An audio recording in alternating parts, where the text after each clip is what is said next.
जाएंगे धरना स्थल?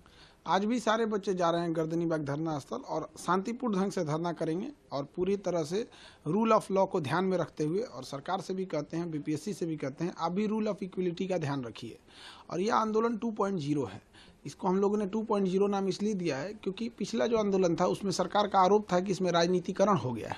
तो अब ये आंदोलन जो हम लोग कर रहे हैं ये बिल्कुल रूप से, एकदम शुद्ध रूप से छात्रों का आंदोलन है। हम शिक्षक एक अभिभावक के रूप में उनका मार्गदर्शन कर रहे हैं कि वो लॉ एंड ऑर्डर भी मेंटेन रखे, बीच में कोई आके उनके भीड़ का गलत फायदा ना उठा ले। तो 2.0 में क्या है कि कोई राजनीतिक हस्तक्षेप हम लोग होने नहीं देंगे और ये 2.0 आंदोलन री एग्जाम लेकर ही लौटेगी। क्योंकि पिछले बार ऐसा हुआ था कि कुछ पॉलिटिकल पार्टियां थी, वो ओवरटेक कर रहे थे, वो बीच में घुस गए थे, जिसके कारण छात्रों को भी परेशानियां झेलना पड़ा। तो क्या इस बार कोई पॉलिटिकल पार्टी? इस बार हम लोग किसी पॉलिटिकल पार्टीज को एंट्री नहीं दिए हैं। ये शुद्ध रूप से हम छात्र और विद्यार्थियों लोगों का आंदोलन रहेगा। और सरकार से भी विनती करते हैं, माननीय मुख्यमंत्री नीतीश कुमार हो गए या फिर जो सेक्रेटरी सर हैं दीपक सर, इन दोनों लोग से विनम्र निवेदन करते हैं कि आप लोगों के सामने हम लोग हाथ जोड़ते हैं, बच्चों के भविष्य का सवाल है, री एग्जाम ले लीजिए। ये बहुत बड़े लेवल पे धांधली हुई है, इसकी जांच करा लीजिए और री एग्जाम करा लीजिए। अभी हम लोग के पास नए नए सबूत बहुत ज़्यादा मात्रा में लग रहे हैं। अभी खगड़िया और भागलपुर के सेंटर पे क्वेश्चन पे टिक लगाकर वो पास ओवर कर रहे थे। वो अब जब सीसीटीवी इंचार्ज जो था उसने इसका विरोध किया तो ज्वाइंट सेक्रेटरी कुंदन कुमार कहते हैं कि इतने बड़े एग्जाम में थोड़ा बहुत ही तो होता ही है।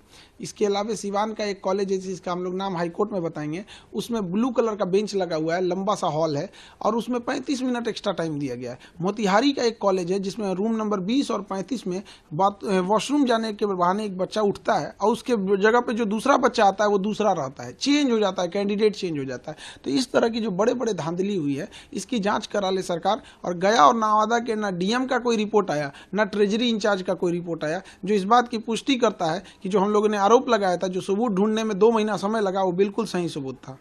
आप कह रहे हैं कि धांधली हुआ है, लेकिन बीपीएससी तो कह रही है कि कुछ हुआ ही नहीं। बीपीएससी ही मेन कल्प्रिट है। दुनिया का कौन चोर कहा है कि हम चोरी किए हैं? उस हिसाब से न्यायालय नहीं चलती है। हम लोग के पास प्रॉपर सबूत लग गया है। वो तो कहता था कि नॉर्मलाइजेशन का नोटिस भी नहीं देंगे। नोटिस दिया कि नहीं दिया? वो तो कह रहा था बापू परीक्षा परिसर वाले सब उपद्रवी हैं, दोबारा एग्जाम लिया। इतना झूठा है, कहता है कि हम नॉर्मलाइजेशन नहीं करेंगे। अब 22 सेंटर पर दोबारा एग्जाम लेकर नॉर्मलाइजेशन थोप दिया। इसका कोई, इसकी मिली भगत है सब कुछ। आप 13 तारीख को परीक्षा लेते हैं उसमें 6% रिजल्ट होता है और 4 जनवरी को परीक्षा लेते हैं उसमें रिजल्ट हो जाता है 19%। हम लोग पे कितना केस मुकदमा किए, कितने एफआईआर किए, वकीलों का चक्कर लगा लगा के हम लोग परेशान है, कोर्ट का चक्कर लगा लगा के। और प्रशासन का यही रवैया रहा तो अब हम भी वकालत करने जा रहे हैं। अब अपना केस खुद लड़ेंगे। 5 गो 7 गो एफआईआर करके रख दिए हैं लोग। जिसको देखो एक उधर से नोटिस थमा देता है, एक इधर से नोटिस थमा देता है। राजनीतिक पार्टी वाले भी धमकी देने लगते हैं कि एफआईआर होगा। तो हम तो एक चीज देखे हैं, एफआईआर से हम लोग नॉर्मल साधारण व्यक्ति डर जाता है, लेकिन वकील लोग एफआईआर को बहुत अच्छे से हैंडल कर लेते हैं। तो अब हम भी जा रहे हैं वकालत करने, क्योंकि सरकार का अगर यही रवैया रहेगा, आयोग का यही रवैया रहेगा तो डेली डेली उठाना रहेगा केस मुकदमा, तो उससे अच्छा कोर्टे में बैठ के आदमी अपना केस खुद लड़ेगा। अब आप शिक्षक के साथ साथ वकील भी बनेंगे? अब वकील बनने जा रहे हैं हम। अब डिसाइड कर दिए हैं कि अब इस साल से हम वकालत करने स्टार्ट कर देंगे और उसके बाद धीरे धीरे, चूंकि वकालत बड़ा लंबा प्रक्रिया होती है, बहुत जटिल प्रक्रिया है, भारत में वकीलों की कोई कमी नहीं है, एक से एक विद्वान वकील है।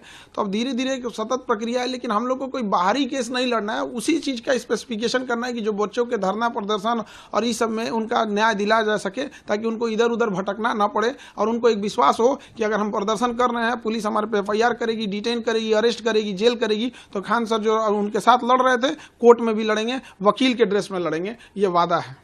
क्या कोर्ट से कितना आपको उम्मीदें है, न्याय है? क्योंकि जिस तरीके से कोर्ट में केसेस चल रहे हैं, तो क्या लगता है कितनी उम्मीदें आपको लग रहा है? कोर्ट में अब पहले नहीं लग रहा था कि हम लोग को क्या होगा क्या नहीं, क्योंकि सबूत उतना प्रॉपर हम लोग के पास था नहीं। लेकिन अब हम लोग को एकदम कंफर्म हो गया है कि अब जीत हम ही लोग की होगी, क्योंकि इस पूरे प्रोटेस्ट के दौरान हम लोगों ने बहुत सारे सबूत जुटा लिए हैं। अब ये आंदोलन 2.2 है। अब इसमें आज का दूसरा दिन है। आज फिर हम लोग जाएंगे गर्दनी बाग और शांतिपूर्ण ढंग से धरना देंगे। कितने की संख्या में आज छात्र रहेंगे? हजारों की संख्या में छात्र रहेंगे, जैसे पिछली बार भी थे।